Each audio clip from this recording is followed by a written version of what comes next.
Inilah Injil Yesus Kristus menurut Santo Yohanes. Dimuliakanlah Tuhan. Pada waktu itu, di hari pertama pekan itu, berkumpullah murid-murid Yesus di suatu tempat dengan pintu-pintu terkunci, karena mereka takut kepada para pemuka Yahudi. Pada waktu itu datanglah Yesus berdiri di tengah-tengah mereka dan berkata, "Damai bagi kamu." Sesudah berkata demikian, Yesus menunjukkan tangan dan lambungnya kepada mereka. Murid-murid itu bersuka cita ketika mereka melihat Tuhan. Lalu kata Yesus sekali lagi, "Damai bagi kamu. Sama seperti Bapa mengutus aku, demikian juga sekarang aku mengutus kamu." Sesudah berkata demikian, Yesus menggembusi mereka dan berkata, "Terimalah Roh Kudus. Jika kamu mengampuni dosa orang, dosanya diampuni. Dan jika kamu menyatakan dosa orang tetap ada, dosanya tetap ada." Ketika Yesus datang ke situ, Thomas, seorang dari ke-12 murid yang juga disebut Didimus, tidak ada bersama-sama dengan mereka. Kata murid-muridnya yang lain kepadanya, "Kami telah melihat Tuhan." Tetapi Thomas berkata kepada mereka, "Sebelum aku melihat bekas paku pada tangannya, dan sebelum aku menaruh jariku ke dalam bekas paku itu, dan menaruh tanganku ke lambungnya, sekali-kali aku tidak akan percaya." 8 hari kemudian, murid-murid Yesus berada kembali dalam rumah itu, dan Thomas bersama-sama dengan mereka. Sementara pintu-pintu terkunci, Yesus datang. Ia berdiri di tengah-tengah mereka dan berkata, "Damai bagi kamu." Kemudian Yesus berkata kepada Thomas, "Taruhlah jarimu di sini dan lihatlah tanganku. Ulurkanlah tanganmu dan taruhlah ke lambungku. Dan jangan engkau tidak percaya lagi, melainkan percayalah." Thomas menjawab, "Ya Tuhanku dan Allahku." Kata Yesus kepadanya, "Karena engkau melihat aku, maka engkau percaya. Berbahagialah mereka yang tidak melihat, namun percaya." Memang masih banyak tanda mujizat lain yang diperbuat Yesus di depan mata murid-muridnya yang tidak tercatat dalam kitab ini. Tetapi hal-hal ini telah dicatat supaya kamu percaya bahwa Yesuslah Mesias, Putra Allah, dan supaya karena percaya kamu beroleh hidup di dalam namanya. Demikianlah Injil Tuhan. Terpujilah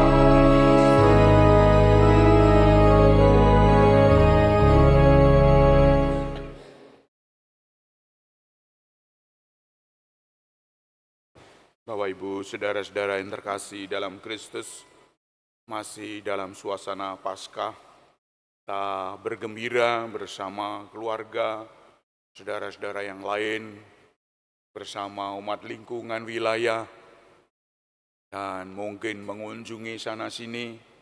Dan ini kesempatan baik bagi kita untuk kunjung-mengunjung. Hari ini, besok, lusa, 1 minggu ini, suasana Idul Fitri sangat kental. Oleh karena itu,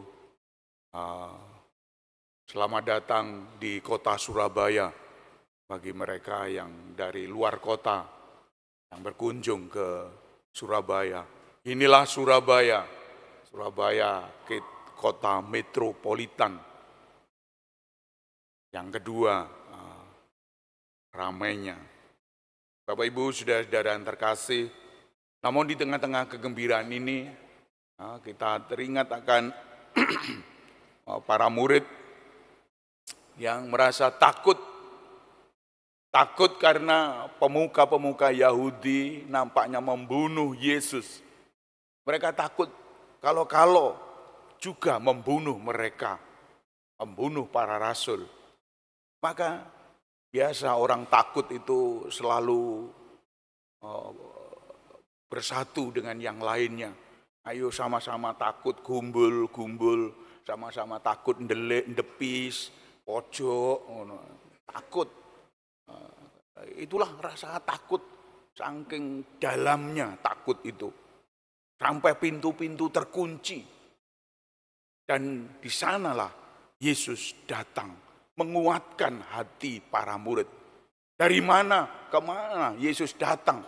Wong pintu-pintu terkunci. Apakah berobos? Apakah menerjang? Bapak Ibu, inilah tubuh kebangkitan. Tubuh kebangkitan di luar batas kita, di luar ruang dan waktu, bisa menembus segala sesuatu dan bisa muncul tiba-tiba, hilang tiba-tiba, lenyap. Dua Emmaus, para murid itu, begitu Yesus memecah-mecahkan roti, sadar bahwa itu Yesus. Loh, ini kan Yesus, hilang, lenyap. Maka dari itu saya sarankan Bapak Ibu, kalau kita ditampaki oleh Tuhan, ditampaki malaikat, tampaki siapa saja, jangan berkedip, jangan berkedip ndelok melolo, supaya kita tidak sampai kehilangan kesempatan itu. Kalau berkedip atau ngucek, hilang. Maka inilah resep untuk kita. Bapak Ibu saudara yang terkasih, di sana kegembiraan, merasa dikuatkan para murid. Karena ditinggal Yesus, saat ini dia ada. Bapak Ibu saudara yang terkasih, inilah pesan yang harus kita bawa dalam hidup kita. Di mana anak-anak mulai dari kecil dilahirkan orang tua, dibesarkan, minta apa saja diberi. Dia besar, dia sukses, dia sibuk dengan pekerjaan, lalu lupa akan orang tuanya. Mengapa lupa? Karena sibuk, dimakan waktunya oleh pekerjaan-pekerjaan. Bapak Ibu, kalau nuruti pekerjaan tidak habis-habisnya. Kita harus lihat kondisi kita. Orang tua, saudara-saudara yang lain mungkin cacat, mungkin itu tidak diperhatikan orang. Hanya kitalah yang memperhatikan. Orang tua, yang lansia, yang sepuh, yang hanya digeledek, usia sudah 85, 90, apalagi lebih dari itu. Itu hanya kita yang memperhatikan. Kalau kita tidak memperhatikan, lenyaplah harapannya mereka. Mereka sungguh-sungguh ingin ditemani, didampingi oleh diri kita. Cukup hanya didampingi saja. Syukur kalau kurang ini, kurang itu, lalu minta dilayani dan seterusnya. Tidak apa-apa. Didampingi saja. Bapak Ibu saudara yang terkasih, termasuk pemerintahan saat ini harus mendampingi masyarakat yang kurang ini, yang miskin, yang terbuang, wong cilik dan seterusnya. Bapak Ibu saudara yang terkasih, orang yang bermasalah, orang yang dihimpit persoalan-persoalan besar, kita harus mendampingi mereka. Kalau tidak punya uang, tidak punya anggaran, didampingi, cukup didampingi ke sana kemari. Itu sudah Kristus yang bangkit dalam diri orang-orang tersebut. Oleh karena itu Bapak Ibu, sadar atau tidak sadar, kita sering melupakan mereka. Mari Anda dan saya terpanggil untuk mendampingi orang-orang tersebut. Kalau tidak, siapa lagi? Siapa lagi kalau tidak kita? Mosok semuanya sibuk semua. Tidak ada satu anak pun yang mendampingi. Orang tua biasanya ditinggal di rumah, wis mbuh kono. Padahal dulunya dipelihara anak-anak, dipelihara. Bapak Ibu, saudara-saudara yang terkasih. Sementara itu kita juga harus sadar bahwa Roh Tuhan hadir dalam diri kita. Maka Roh Tuhan diaturkan dalam diri kita dalam hembusan. Kita semua boleh hidup bahagia. Seperti bacaan pertama tadi, kita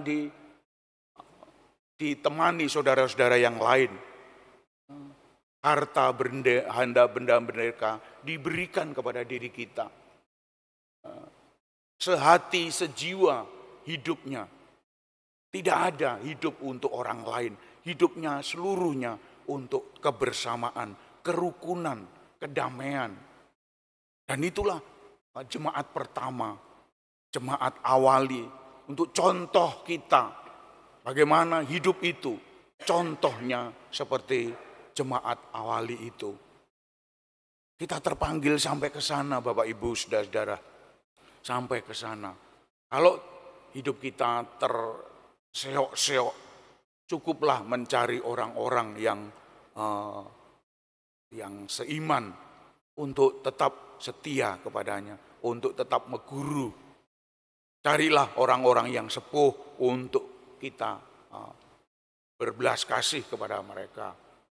Oleh karena itu, saudara-saudara yang terkasih, hanya karena rahmat Allah, Roh Allah, kerahiman Allah hadir dalam diri kita, maka kita pun juga punya kuasa untuk mengampuni dosa orang. Terimalah Roh Kudus. Siapa yang saja yang kau ikat akan terikat di surga. Siapa saja yang kau lepaskan akan terlepas. Ini imamat umum. Imamat umum untuk kita semua. Kita semua boleh mengampuni. Imamat khusus memang untuk tertabis, untuk imam, uskup, dan diakon. Imamat umum untuk kita semua. Bapak Ibu, saudara-saudara yang terkasih.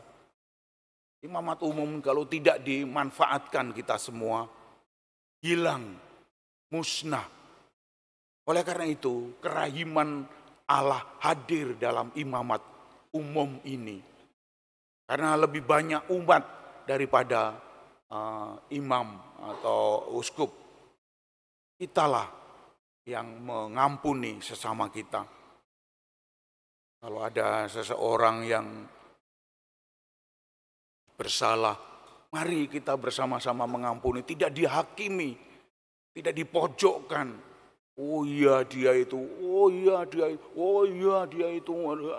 Orang semakin tidak bergerak, tidak bisa bergerak. Itu adalah membunuh. Bapak Ibu, saudara, mengapa kita harus saling membunuh kalau kita bisa mengampuni?